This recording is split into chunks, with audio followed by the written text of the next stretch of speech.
It's fun. What's up, Buckeye Nation?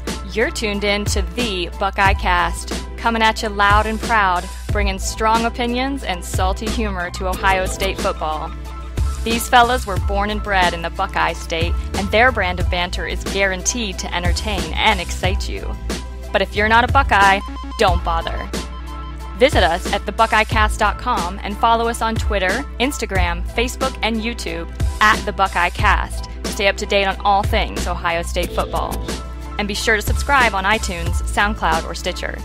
Now here's your host, Joe Warwick. What's up, Buckeye Nation? Here we are 1 week later after the Wisconsin drubbing. Well, I don't know if drubbing's the right word, Shawn? Yeah, it could have been, should have been. Yeah. Looked like it on the stat sheet anyways. If you didn't look at the final score and watch the game, just go to the stat sheet. It looked like a drubbing, but as we all know, this kind of, I don't know, this team is just, you don't know who you're going to get from week to week, especially with JT Barrett. He's been really inconsistent this year, you know.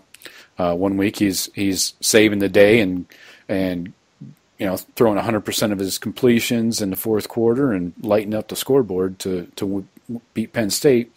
And then another day he's throwing a pick six, you know, every other play.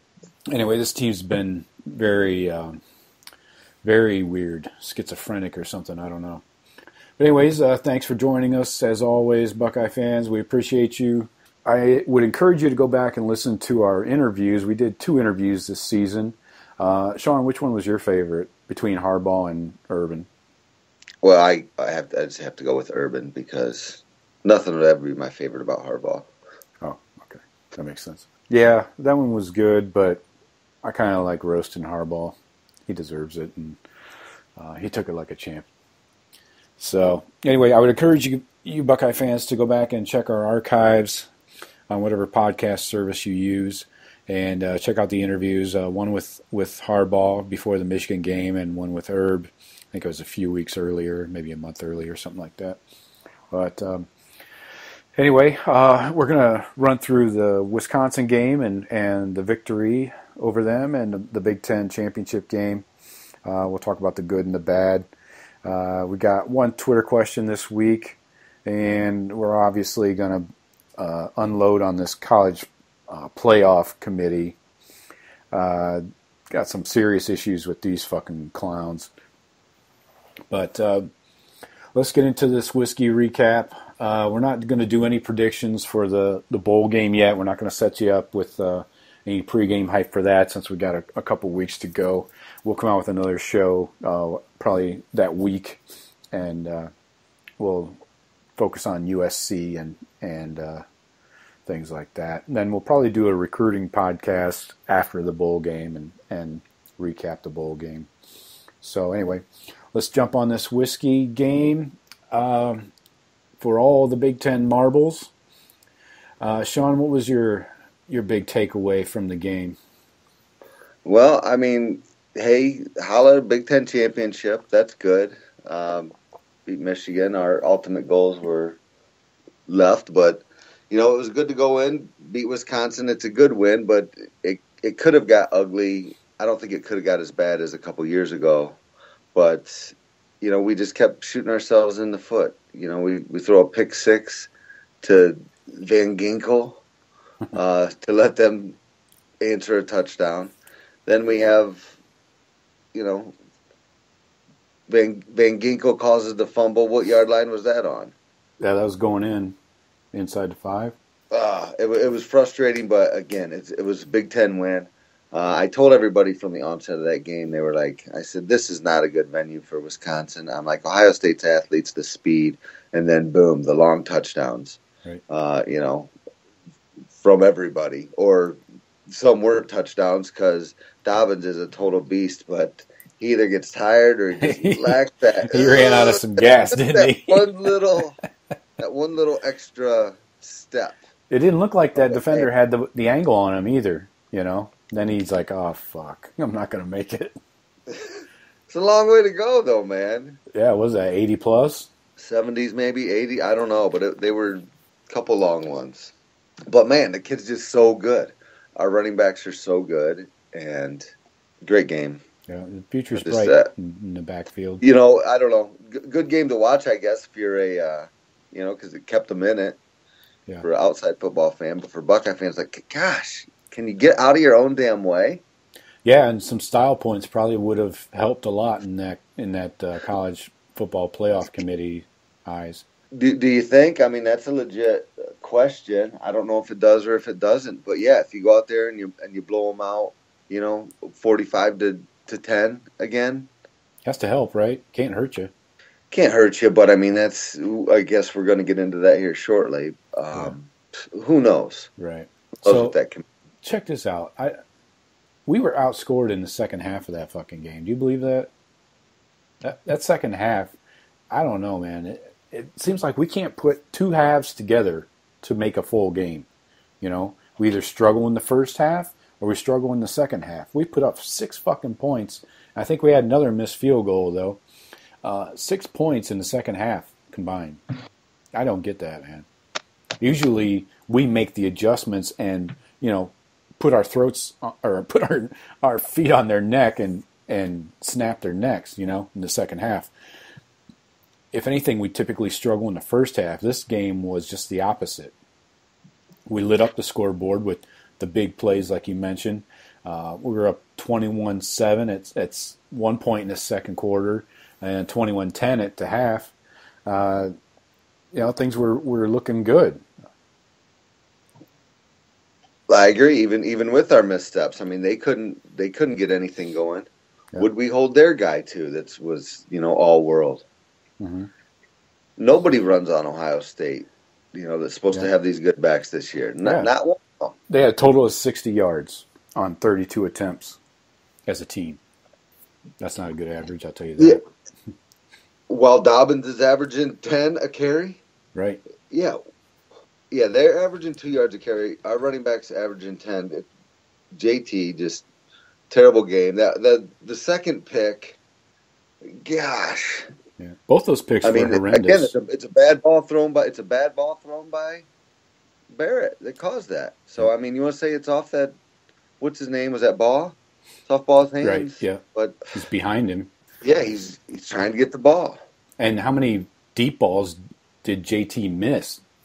I mean, we could have put up 35 in that first half with all the deep shots we were taking. We were slinging it down there. Yeah, and he just wonder if that's what Herb was going for. Like, hey, you know what? Ball's out. We're going to keep throwing that because we need the style points to get in. I think maybe Herb knew, and JT just couldn't hit him. I think you're dead on. He still put up 200 yards, but most of that was yak yards after the catch. Mm-hmm. And like you mentioned, J.K. went for 174 and a 10-yard average. I'll take that all day. Mikey Weber with just 4 carries. That's kind of peculiar to me. It doesn't seem right. I'm not sure what the deal was. And then JT, of course, the guy 6 days after surgery is going for 19 carries, for Christ's sake. This allotment of carries is really fucked up, in my opinion. Agreed. I mean, why doesn't Mike Weber have, unless something's wrong with him, or he got dinged up, why doesn't he have 15 carries? Right, and there's no mention of any issues going into the game or after the game, no injury talk. Yeah, his numbers and JT's should have been switched there. Then the way we were running on him, I think Mike Weber would, if he had got 15 carries, he would have been north of 100. Oh, definitely, yeah. We ran for 238. We would have been over 350 probably. Yeah, I just it's frustrating that JT runs the ball that many times. The knee surgery thing, right. It was obvious. I don't know if the coaches don't know how to coach him or what, but yeah.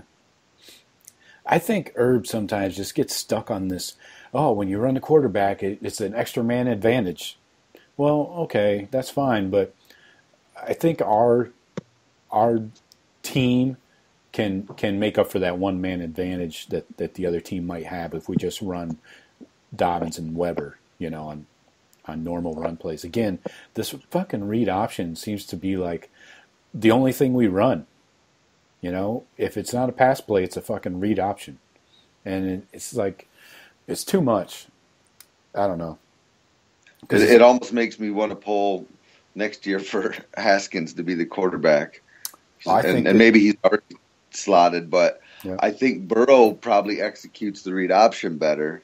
Yeah. And you wonder, so I'm kind of pulling for Haskins now because I don't think Haskins is going to be doing that shit 19 times a game. That's the challenge that the coaching staff will have. I mean, obviously, Haskins cemented himself as the starter, in my opinion, but he does not. Do you think so? I think so. The only issue is he does not make good decisions on the read option, and he's not going to get you 5 or 6. He's going to fall down for a couple just because he's tall. I'm betting he has the lead in the race, but I think it's probably a race between him and Burrow. I've heard a lot of rumors this past week, and Burrow's going to graduate in, is it the winter? Is he graduating now or next semester maybe? Anyway, by next fall, he'll be graduated and done. So he could transfer out and go anywhere he wants. And that's the rumor right now, that he's probably going to leave because Haskins had such a successful, short stint filling in for JT. Burrow definitely can't wing the ball like Haskins. That's a given. And maybe they see the writing on the wall with this Tate Martell behind them. Exactly. That's the talk has been possibly a package where Haskins is the starter, and then they have a small package of plays for Tate, which seems like it would tip your hand to the defense, right? You know, if Martell comes in. Oh, guess what? They're running it. QB run. Right. But right. Read option. All right. Everybody get ready to defend the read option. Yeah. And that's the thing with JT's knee being all banged up, I think, and we saw it in the last couple of games before the injury, defenses were keying on the running back. They were like, taking out the running back first, so JT had to keep it because they knew he wasn't going to hit a home run like the running back would, whether it's Weber or JK. So they would just smack the running back, and then that's probably why JT ends up with 19 carries in that game, because they took the home run hitter out of the equation. And they know JT's not going to go 80 on him, or even 20 for that matter. But and then he wasn't throwing the ball well, and you have him throw it. He was 12 for 26 with 2 picks. Right, and the 2 touchdowns were yards after catch. They weren't 60-yard bombs or something. Right. Yeah, frustration with JT. I think we got all out of him that we could. I mean, he's going down as one of the all-time Buckeyes, in the record books, and maybe looking back in a few years, if we have a shitty quarterback that comes in and just doesn't get the job done, maybe we look back and kind of yearn for the days. Yeah, you don't know what you got till it's gone. Cinderella. I think there's some of that. I love JT and hate JT. Yep. There's both of that in me. I think we squeezed him for all we could. He's just not any more than that. I don't think he can ever. I think he was his best self. If that doesn't sound too woo woo for you guys, I think we got the most out of him that we could, and he's just obviously, he came in with a weak arm and accuracy issues, and he improved it for sure, but still going out with those accuracy and arm strength issues, in my opinion. Yeah, it'll be interesting to see how he does if he goes to the next level. He's got to change positions. I don't think he's good enough to play any other positions. I don't know. Yeah, with the knee, I mean, he definitely doesn't have any speed. So I don't know what you put him at. Yeah, he's not a wide receiver. He's kind of like a fullback, really. I mean, I think JT's only shot is quarterback, and yeah, he's just not. He's not as good as Pryor and Miller. Not nearly as good athlete as those guys. No way. But anyway, off of that JT tangent, back to this Wisconsin victory. We touched on the offense here. Getting into the defense, everybody showed up. I was really happy with Baker. It was about fucking Holy time. moly, Jerome Baker. Yeah. Where was that game all year? 16 total tackles, 12 solo. Is that any good? So, yeah, he decided to show up for week 13. Needed some good NFL tape, probably. Yeah, I mean, you wonder. Jeez, that's the game we've been looking for all season long. Yeah, it's unfortunate. He had a sack and 2 TFLs. Borland had a good game, and that was I think I had him under my microscope last week. I think I had Baker. Yeah, I think you did, yeah. And both of them showed up. Borland with 7 tackles, and I was mainly concerned about stopping that run game, and we knew that the D-line was going to get their shots in, but the linebackers would need to clean up after them, and they did just that. Bosa, huge game. What do you have? A sack and 2 TFLs, a couple hits on the QB. Did you see some of those? Hornibrook just got a couple balls off, and then he got clean. Oh, my God. You imagine getting hit by Bosa from the blind side? Fuck. Bosa's a beast. Man, that's why it's such a shame. Gosh, I wish this team was in the playoffs. That D-line deserves to be in the playoffs. Yeah, that would have made things very interesting. I think they could keep us in some games, against some good teams. But only allowed 11 points in the second half, a field goal and a touchdown, and the 2-point conversion there late in the fourth. I was really happy with the effort on D and the holding Taylor to 41 yards, 60 yards overall, and when they hold Hornibrook to 229 passing, it didn't really seem like he threw the ball that much for that kind of success, Yeah, he whipped it around a lot. Yeah, he also had terrible completion numbers. He was 19 of 40. Obviously, they went in there with the game plan that if the running game doesn't work, we're going to have to rely on old fucking Lefty here. And that didn't work out with the 2 picks. Those came up very handy. Webb getting the last one. Yeah. Again, fucking Nurnberger letting me down like he always does. Missing a field goal in the fourth quarter, I believe? Yeah. Would have put a little more distance between us and Wisconsin and made it 30-21, more than one score. So, right, that was an iffy point. Yeah, in that game. Yeah, can't wait for this Heibel kid to unseat Nurnberger, man. This dude is not cutting the mustard for me. No other major issues on defense. Boys really showed up. I think it's a victory holding Wisconsin to 21. Really, they were able to cover the tight end all night. That was nice. Yeah, something that we hadn't seen all year either. Penalties, not too bad. I can't bitch with 5 penalties, less than 50 yards. I'll take that. We put up 450 total offense, almost 300 for Wisconsin. So. Again, on the stat sheet, it looks awesome. Yeah, they just can't put it away.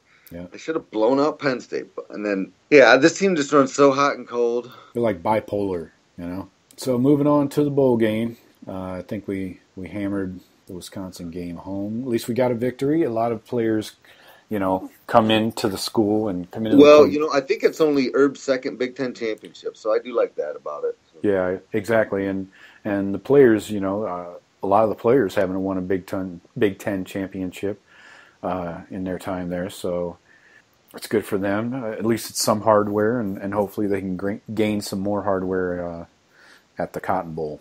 Yeah.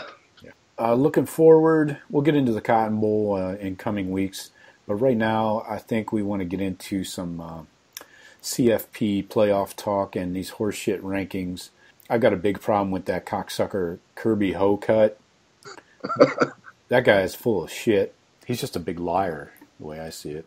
The week prior to the Big Ten championship, it was the whole story coming out of the committee was the distance between numbers 5 and number 8, and everybody in between, is razor thin.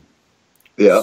You're telling me it's razor thin the week before we win the Big Ten championship. Okay, so that means Bama's sitting home, not playing, definitely not playing for their conference, and they didn't even win their motherfucking division. Okay, so we go in. Maybe it wasn't the best game, scoreboard wise and stuff against Wisconsin, but we win. Okay, we win our conference. How do we end up sitting out? I don't get that. If it was razor thin, take everybody else from 5 through 8 out of the equation except us and Bama. How the fuck are we number 5 and Bama's in? Well, we've seen it happen before. It's the inconsistency with the whole system. 2 years ago, 3 years ago, when Michigan State beat us, their bullshit, end of the game field goal, whatever. And we were certainly a top 4 team in the country. One loss, didn't win the Big Ten, and that excluded us from getting in. We were one loss, but everyone knew we were a top 4 team, and they fucked us. Michigan State went in and got blown out. And then last year, we kind of in the same place. We had the one loss, but it was a 2-loss champion, and we went in over Penn State last year. So they're just, with Bama doing that and us not getting in, it's kind of like what happened to Penn State last year with us. I'm not even that mad about it, other than I don't think Bama deserved to win. I get so pissed that, you disrespect Wisconsin all year for playing a cupcake schedule, which I will fully admit. But Bama's schedule was just as cupcake as Wisconsin. Yeah. And you had them at 1 all year long. And wanted Bama in so bad. Right. I think they messed up. And I'm not saying Ohio State, but we'd be in the mix, and maybe would have been the first 2-loss team to get in. If anything good comes out of it, I hope it's just that they reassess it and be like, look, you've got to. It can't be subjective. You have to earn your way in. Yeah. At least in the Power 5. I want all conference winners in, all 5 of them, and then 3 at large. And if you get a team like basically right now the way it's set up, it's impossible for someone outside the Power 5 to win a national championship because they're never going to put them in that tournament. Right. Yeah, you had an undefeated UCF team, obviously won their conference. They where were they? I don't even see the final rankings outside of the top 5, but they didn't even get a sniff. No, and it's just, and it's kind of shitty too. That Auburn was a 2-loss team, and if they would have won the SEC, they would have been like a number 1 or number 2 seed. They would have taken Georgia's spot. Yeah, they probably would have been number 3 playing Oklahoma. But my issue is how the criteria has changed from the first year of the playoffs. You remember these terms? Let me take you in the Wayback Machine. Tell me if you remember these terms that the committee kept spouting off every week. In the very first playoff, what was it, 2014? I think that was the year we won. Yep. It was the first one. Yep. So they kept spouting off these terms like game control. What was the other one? Head-to-head matchups, conference championships. These were all the most important criteria. Game control is the one that stood out to me because I've never heard that term used before in any type of playoff system. So anyway, where did those terms go? Because right now you're telling everybody, every school, every head coach, Urban Meyer, you're telling him, schedule cupcakes. Don't worry about scheduling a big boy out of conference. And then you don't even have to win your conference, You can still get in with 1 loss. Go ahead and lose to Michigan State. Lose to Michigan. Lose to Penn State, Iowa, whatever. And you're still in. That's my main issue. And I know you just touched on bringing in all 5 Power 5 champions into the playoff. I would say, without expansion, I would say all 4 have to be conference champions. And you whoever the 5th one is obviously the weakest one. That's where you can, draw straws or just pick the best team, that's left over.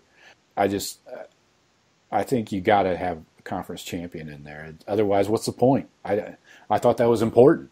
And so every team it's just a guessing game going into every season what the fuck you're supposed to do. Yeah, I mean, it does, and does the committee take into account that Bama plays Mercer the week before they play Auburn? Yep, that's another great point. We haven't played an FBS school in years. I don't remember the last one. Maybe a Youngstown State or something like that. Yeah, I think that's probably it. Plus, getting on this fucking schedule train, I could stay on that all night. Bama and the SEC and the ACC, so two of the top conferences with two of the best teams in the country, they only play 8 conference games. We're playing 9. Pac-12's playing 9. So I think is the Big East playing 9? I'm not sure about that, but anyway. Big 12, I think they do play 9. They do, yeah. But these two power football conferences, the ACC and the SEC, are only playing 8. So that gives them the ability to schedule a Mercer or an other FBS team. And I think that's horseshit too. I think there needs to be even... They do it like twice. They do an early one and a late one. Right. Yeah, they'll play like a ULM, Louisiana Monroe. Coastal Carolina. Right, these directional schools and shit. So yeah, that's my point is there needs to be even scheduling across the board, at least in the conference games. I don't care. You can get into the scheduling the big boys out of conference, and you could say, well, when they signed the contract 5 years ago, that team was good. This year they suck, and it just happens that way. So you can't really. It's hard to fault those things, but you got to have the minimum same number of conference games for everybody. This is like, it's pointless. It's not apples to apples. You know. It's a good point. It's a good point. I could bang on these fuckers all night. I'm really calling for a mutiny of this playoff committee. I think they're horrific. 6 of them have Southern ties in their history, so 6 of the 13. So that's like half. I got a problem with that. So the regionality is a problem with these people. I realize Gene Smith is one of the members, but he has to completely be out of the room when they're discussing Ohio State. Right. So anybody that's affiliated directly with a college like Barry Alvarez, when they're talking in Wisconsin, he's got to be out of the room or whatever. So that doesn't mean... But if Bama gets in, why doesn't Wisconsin get in over them? Right. Wisconsin only had 1 loss by a better team than Alabama lost to. Right. And it was the last game of the season, I guess, would be the only reasoning. It was a close game, a 1-score game. So it's a fair case to make. Yeah. And USC, I guess, is in the same boat as us. And if you're going to go schedule side by side, I would like to see the strength of schedule Bama versus Wisconsin. I know ours was much higher than Wisconsin and Bama both. Going into the Big Ten championship game, I think it was like Ohio State's strength of schedule was 36. Bama was in the high 40s, I think, and Wisconsin was somewhere in that same ballpark, but maybe a little below Bama. But anyway. I don't know, but it's those super cupcakes that they schedule. It's just unbelievable. Yeah, I think you gotta, like I said, go all the same conference games, 8 or 9, whatever the fuck it is. I don't care. I like 9, because I think it makes it tougher. And I go no FBS teams. If you schedule an FBS, you're disqualified. So that'll fix shit real quick. There's still plenty of cupcakes in Division I.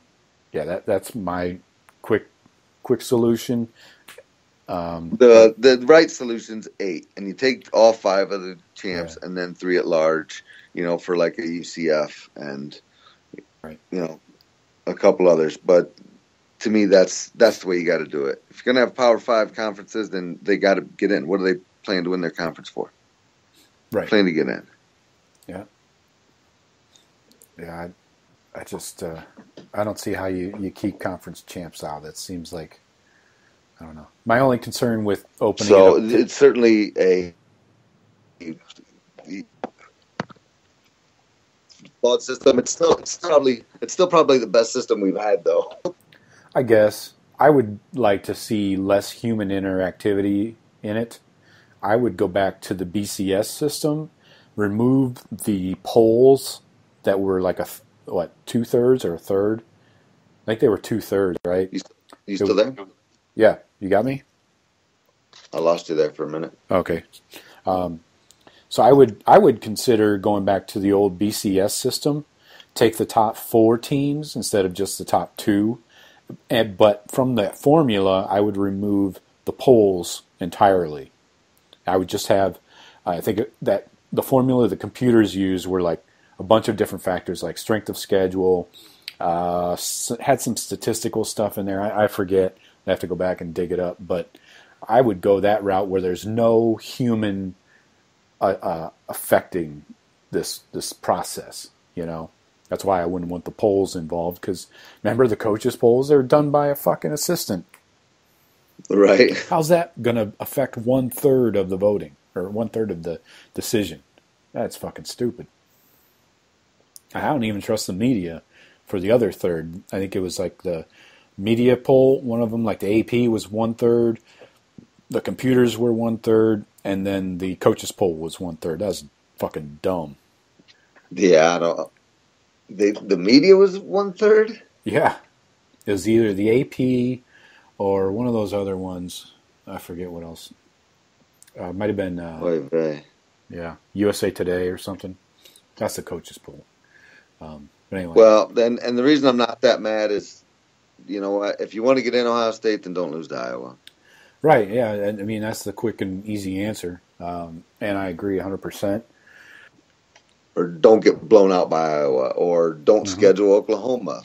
Yeah. The blowout, I think, is the key there. You can lose to Iowa maybe by a score in their house and still maybe get by the, you know, skin of your ass. But if you would have done that and blown out Wisconsin, yeah, then very likely. Right. Taking a two touchdown loss at home to Oklahoma was not a good look either. I realize it's not a blowout technically, I guess, but a 2-score loss at home is not good. So anyway, beat that fucker to death. All right, let's get to our Twitter question. We got our guy Z-Pop back in the Heezy. His handle is PopZJ4478. His question is, if we play a cupcake instead of OU and only have Iowa loss, are we in? Go ahead, Sean. I'll let you answer first. Yes, of course we're in.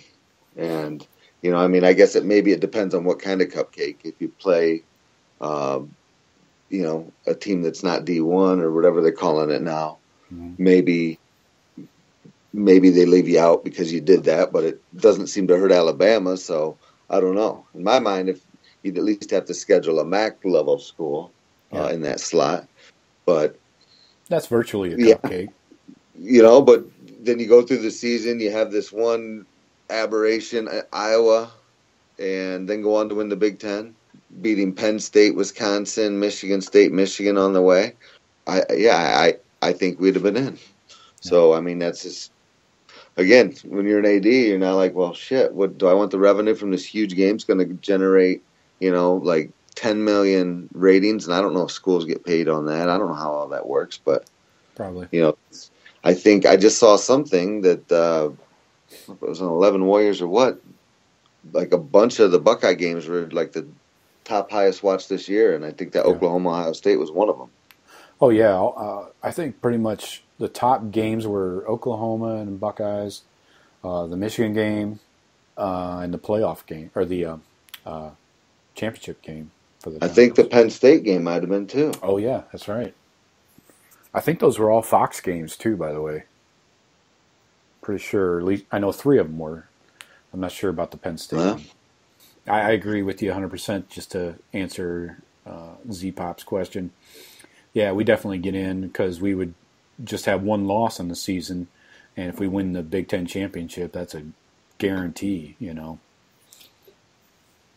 I think we're definitely in. But yeah, so we're looking at for the playoffs for those who are under a rock and haven't seen them.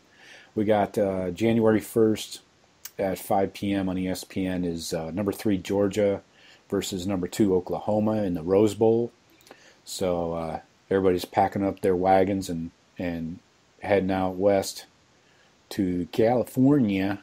Is that place is like burning though, man? Oh, L.A., yeah, that could be fucked. There might not be a stadium left. Everybody, I hope they protecting the stadiums or something. I don't know how you do that, but that place has to be smoked out. I've seen a lot of bad footage of that shit. I know. I don't know how close that is to any of it, but Could be a big scheduling issue if the Rose Bowl's on fire. yeah, just getting in and out, and they're like, "Look, man, we don't got the resources to, Yeah. All the hotels are filled with people that have evacuated their houses. There's Yeah. just the infrastructure's not there." Well, somebody better let the Georgia and Oklahoma fans know quickly because those people have to saddle up soon and get on their horses. So I can't stand Baker Mayfield. I'm pulling for Georgia in that game. yeah, I don't know if I'm even going to watch these fucking playoffs, dude. I have no interest in these games. We're seeing a rematch. The other game's at 8:45 on ESPN. Number 4, Bama. Number 1, Clemson in the Sugar Bowl. So regional, Southern bowl game with Southern teams. Why should I watch? Rematch of last year's championship. I could go on. Well, it would be nice to see Clemson blow them out like Clemson blew us out. I guess. And then they could say, "Oh, we probably should have put Ohio State in." I guess you could say that. But yeah, I'm with you. I'm not all that interested. I don't really care. I don't really like any of those teams. So we're looking at probably Clemson and Oklahoma for the championship. I don't know if I care about that either. But I would, gosh, I don't want either one of those teams to win a national championship. But no, poor Bob Stoops. His fucking team makes Georgia. I guess I'd probably pull him for Georgia over any of them. Why is that? I don't know. I just really can't stand the other three right now. Yeah, I can't get behind any of these guys. Georgia, I think, is not going to last long. Good. They got a freshman quarter. He's a freshman quarterback. He's a pocket passer. Baker Mayfield obviously is a much better quarterback. Yeah, he is a dick. Although those cops hawked him down pretty easy, so maybe that cop must be a hell of an athlete. But it's not like Baker's out there running 4.4s or something. While he's trashed. How about poor Bob Stoops? He fucking retires, and next year they're in the goddamn playoffs. I'd be like, wait a second. Can I come back for this one? No, but I feel like that's kind of how he went out and wanted to go out. That, hey, man, I left your program in good shape here. That's for sure. Yeah, there's no question. And the recruiting rankings are still looking good for them. So they haven't really fallen off thus far.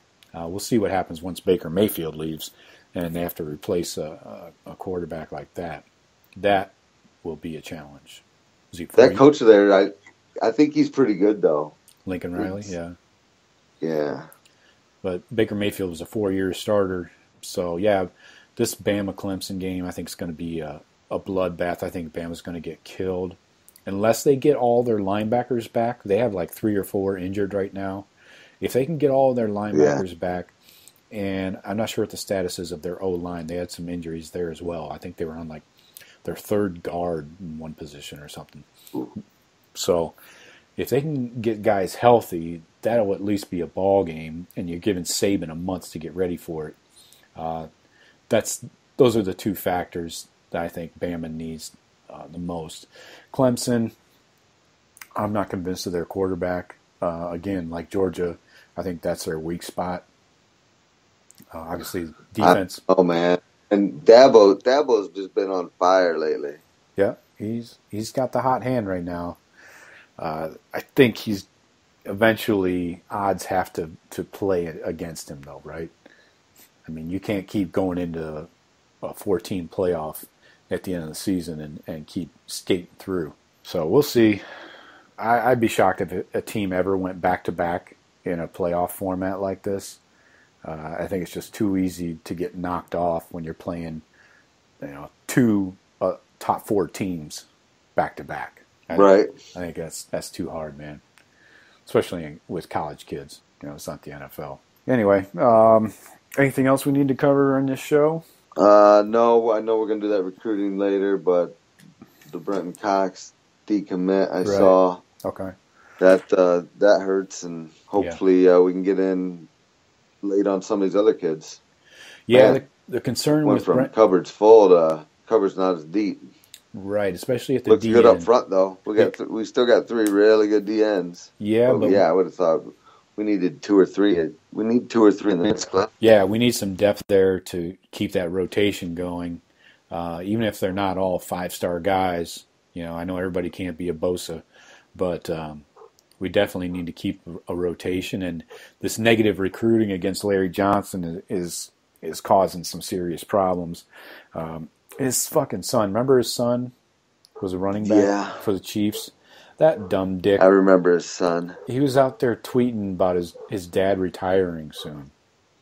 So good for a couple years. Yeah. How long did Larry Johnson say he's going to stay on? He didn't say exactly when his dad was going to retire. He just said something to the effect of looking forward to his dad's retirement, just general terms. So, but it's not a good look when Larry Johnson Sr. is out on the fucking recruiting trail. Right. But, I mean, I don't know what these kids think that means. Do you think that's why I don't feel like we've lost anybody, but maybe that's why we're not pulling anybody in right now. Well, we're behind. So we lost Brenton Cox, who was a commit. Now we're behind. Okay. And now we're behind on Jason Oweh. And we're behind on Tyreek Smith, Cleveland kid. So both to Penn State? Not necessarily both, but definitely one of them. Micah Parsons is gone. He's probably Penn State. I'm hoping we get that Tyreek. I heard another name somewhere on the East Coast pop up that we might have a shot on. But, yeah, that sucks. That's the one thing about it. These kids late in the process, and I get it. And just from the one thing I saw, it sounded like he was, respectful about his decommit. And, he committed a long time ago, and he's down there in Georgia. And Georgia and Bama are wooing him hard. And, who knows? He has a girlfriend that goes to them schools. Who knows? Right. Stay closer to home. Yeah, it's understandable to stay close. We sell out on a kid, so we kind of cool on everybody else, and then this happens late in the process, and you haven't developed the relationships that you necessarily need. So yeah, gonna have to get back on the trail hard for some DNs. Need at least 2 in this class, I would say, and one of them could probably start this season if they're good. And then the other news, recruiting wise, was the commitment of Tyreek Johnson out of Jacksonville, Florida. He's from the same school as Shawn Wade. So this kid looks like a hitter. He's like 6'1", 195, I think. 4-star safety. He looks good. I like his tape. Good frame. He's long. And then the other commitment was a 3-star quarterback out of Texas. What was his name? Matt Baldwin. Don't know much about this guy. I watched his tape. Dude can wing it. Whipped it all over the field. Not as strong a runner, but can do it when called upon. So it'd be interesting to see how they would tweak the offense for him. Have you seen any tape on these guys, Sean? I have not actually, but that quarterback commit worries me a bit. Like the writings on the wall with Emory Jones, and does Emory Jones come in here if he thinks Haskins has the job locked down for the next few years, and then Tate Martell looks like at some point he's going to play some part in this team. Where does Emory Jones fit? Yeah, how soon does Tate have that impact on the team is a big question. The thing is, I think Emory Jones has maybe more talent than all those in front of him, and if he comes, he could compete and leapfrog them all. That would be interesting. Yeah, I could see that happening. For sure. But you got to have. But if you don't have the heart to do that, then right. So we'll see if Emory Jones stays committed over the next coming weeks. As most of you may not know, this is the first year of the early signing period. I believe it's December 20th through 22nd or 23rd, something like that. Anyway, so anybody has the ability to sign with their school of choice on the 20th. It'll be interesting to see who does out of our current commits and who doesn't, and may make you wonder why they haven't signed. Yeah, it's going to be more of a, hey, what's going on here? Yeah, and we may need a little bit of more of a dedication from that person. And then February, was it like the first week of February is the official full signing period opens up. So yeah, I really want to see if Emory Jones rededicates himself to Urban Meyer and the 2018 class or not in the next coming weeks. That's going to be really interesting.